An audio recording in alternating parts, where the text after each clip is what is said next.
వైద్యపరమైన ఇబ్బందులు ఉన్న పేదలకు చేదోడు వాదోడుగా ఉండాలనే ఉద్దేశంతో తెలంగాణ రాష్ట్ర ప్రభుత్వం ముఖ్యమంత్రి సహాయ నిధి నుంచి ఆర్థిక సహాయం అందిస్తుందని మానకొండూరు ఎమ్మెల్యే డాక్టర్ కవంపల్లి సత్యనారాయణ వెల్లడించారు. మంగళవారం కరీంనగర్ జిల్లా తిమ్మపూర్ మండలంలోని ఎల్ఎండి కాలనీలో గల ప్రజాభవన్లో తిమ్మపూర్ మండలానికి చెందిన 62 మందికి 19.97 లక్షల రూపాయలు విలువ చేసే చెక్కులతో పాటు మరో 17 మందికి కళ్యాణలక్ష్మి షాదీ ముబారక్ చెక్కులను పంపిణీ చేశారు.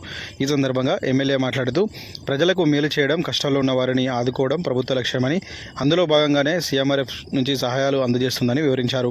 వైద్యం కోసం ఖర్చు పెట్టిన మొత్తాన్ని ప్రభుత్వం పూర్తి స్థాయిలో ఇవ్వలేకున్నా కొంతమేరకు ఆర్థికంగా వెసులుబాటు కల్పిస్తుందని వివరించారు. ఇప్పటికే రాష్ట్ర ప్రభుత్వం పేద ప్రజల కోసం అనేక సంక్షేమ పథకాలు అమలు చేస్తుందని గుర్తు చేశారు. ఈ కార్యక్రమంలో కాంగ్రెస్ పార్టీ మండల అధ్యక్షుడు బండారి రమేష్, బ్లాక్ కాంగ్రెస్ అధ్యక్షులు సుధగోని లక్ష్మీనారాయణ గౌడ్, మాజీ మండల అధ్యక్షులు మోరపల్లి రమణారెడ్డి, పార్టీ నాయకులు తుమ్మనపల్లి శ్రీనివాసరావు, శ్రీగిరి రంగారావు, కుంట రాజేందర్ రెడ్డి, గోపు మల్లారెడ్డి, మామిడి అనిల్ కుమార్, అనబేరి రాధాకిషన్ రావు, చింతల లక్ష్మారెడ్డి, బుధారపు శ్రీనివాస్, కొత్త తిరుపతి రెడ్డి, గంకిడి లక్ష్మారెడ్డి, మాచర్ల అంజయ్య, జి సంపత్ రెడ్డి, గుంటి మల్లేష్, పెంట వినోద్ కుమార్, కాసర్ల సంపత్, వీరచంద్రారెడ్డి, కంది అశోక్ రెడ్డితో పాటు పలు గ్రామాలకు చెందిన పార్టీ అధ్యక్షులు, అనుబంధ సంఘాల నాయకులు, కార్యకర్తలు తదితరులు పాల్గొన్నారు.